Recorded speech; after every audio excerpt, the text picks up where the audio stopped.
are in the midst of a housing crisis, which means we need more homes, 1.5 million more over the course of the next Parliament, if you ask Labour. But it also means maximising the homes that we do have. For social housing providers, that means reducing void periods and streamlining the process from one letting to another.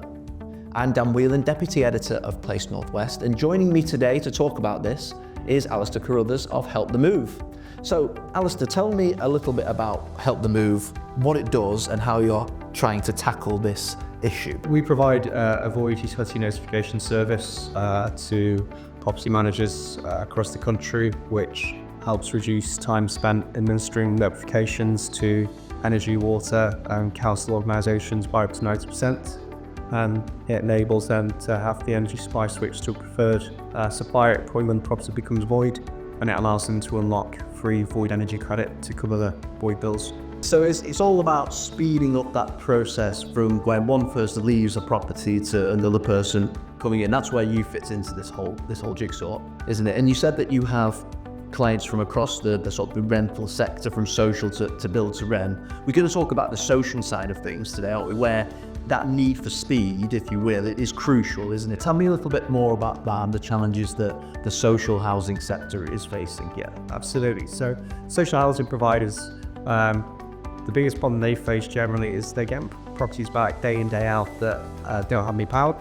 There might be debt on the meter from the previous tenants. There might be more serious issues, and ultimately that stops them from being able to start the works required to get that property relet again. It could be that the property's vacant for a few days. It could be a week or two before they can even get the power on, start the work, and that's where Helpthemove comes in. So Helpthemove switches those properties over to a preferred energy supplier at the point where the alternative vacates, and that enables us to make contact and to reinstate the power quicker and easier than they're able to themselves. Try and paint the picture for us with regards to the scale of the issue the social housing industry is facing. We hear a lot about waiting lists, for example. So yeah, over the last 20 years, there's been a gradual reduction in the number of available social homes across the UK. In almost every year, there's been a net loss through right to buy and through demolitions. There's been a successive failure of governments to replace the housing stock. So at the moment, there's various different councils that have waiting lists over 20 years. There's currently around 120,000 families that are being put up in temporary accommodation like B&Bs and hotels, and that needs to be reduced because it increases the costs for social landlords and reduces their ability to actually then invest in the properties that they're trying to accommodate those families in.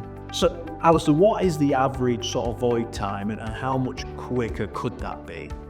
Yeah, so voids really depend on the organisation themselves, whether they're a local authority or whether they're a private provider. But generally speaking, a few years ago, those average void times across the industry maybe were somewhere on average up to 30 days before COVID, and then subsequently the energy crisis increased those times. Where we come in is right at the beginning when that property first comes back.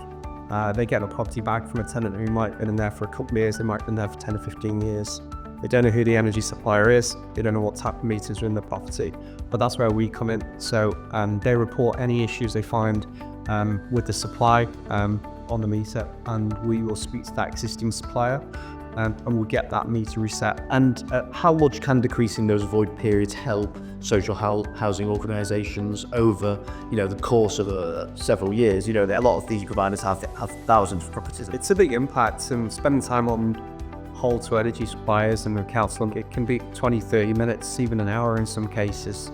So we can streamline that. So every notification we do saves around about 20 minutes. So you're looking at about an hour per move out and an hour per move in.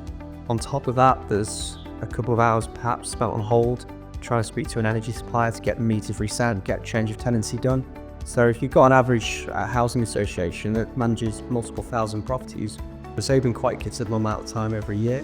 Where that property first becomes vacant, it could be the difference between the power going on day one through us, or potentially not going on until day 4, 5, 6, maybe even longer if they have to try and deal with it themselves.